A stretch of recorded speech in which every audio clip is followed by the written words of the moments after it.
YouTube. Good evening. Leafs Oilers third of three games. They'd shut them out the previous two games. First time McDavid and Draisaitl have gone without points in consecutive games in quite a while.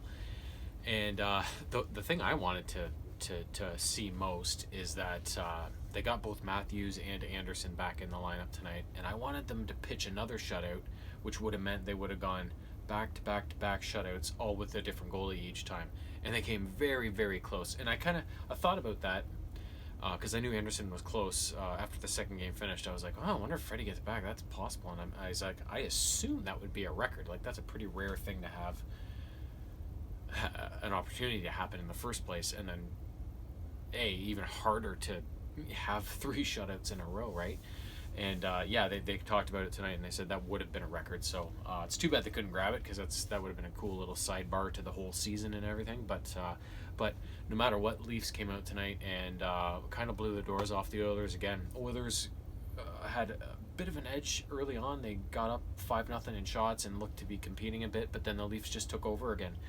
And it was team defense. Freddie looked solid, and they just right now the Leafs are playing so well. They don't miss really many passes. Everything's tape to tape. They make really good decisions. They play with pace. It's just it's really hard for teams to compete against them when just they're all, and it's the whole lineup too. It's not like just one line's rolling or they got two lines that are rolling.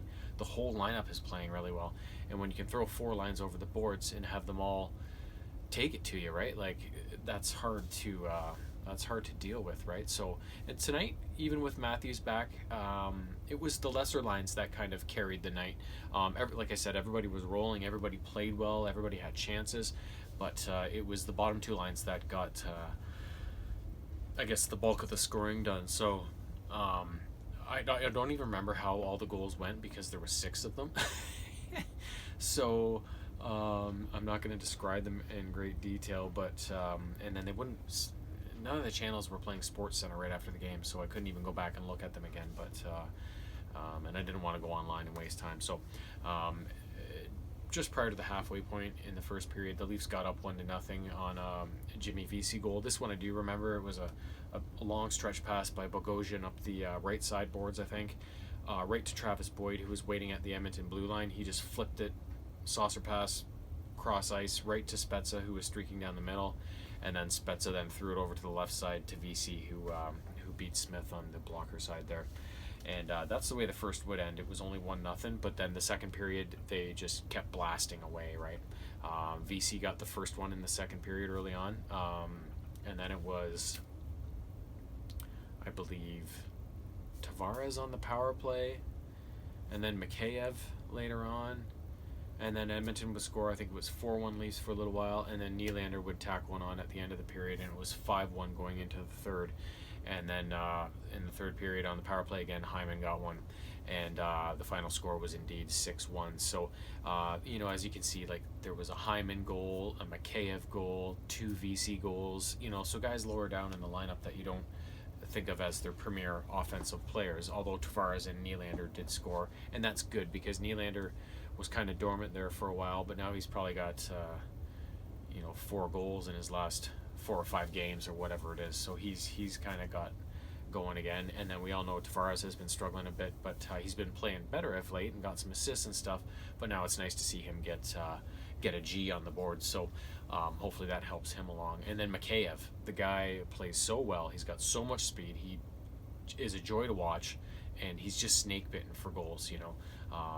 Last game or the game before, I don't remember which game it was, but he got set up for this beautiful one-timer from inside the hash marks on the right side dot, and his stick exploded, right? It's like, the poor guy, like, he's so good and he creates so many chances, and just something always seems to happen. The goalie makes an amazing save, or his stick breaks, or whatever the case, right? So nice to see him get a goal, because he is a fun guy to watch. And so it was just another overall monster team effort, and nobody would have called this going into it, I don't think. The first 2 shutouts for sure, but the Leafs taking all 3 games, because they were both, actually, I think the Oilers were playing better than the Leafs at the time going into it. The Leafs were playing well, but they'd lost one, and then they had a close one against Calgary that they came back to right at the end of the third period, and they weren't scoring a pile of goals.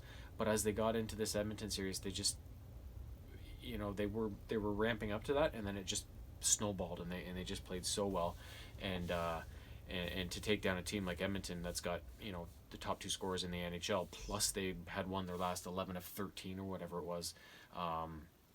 It's pretty amazing that they were able to take those 3 games like that. So, and now that has created a lot of separation at the top of the North for the Leafs.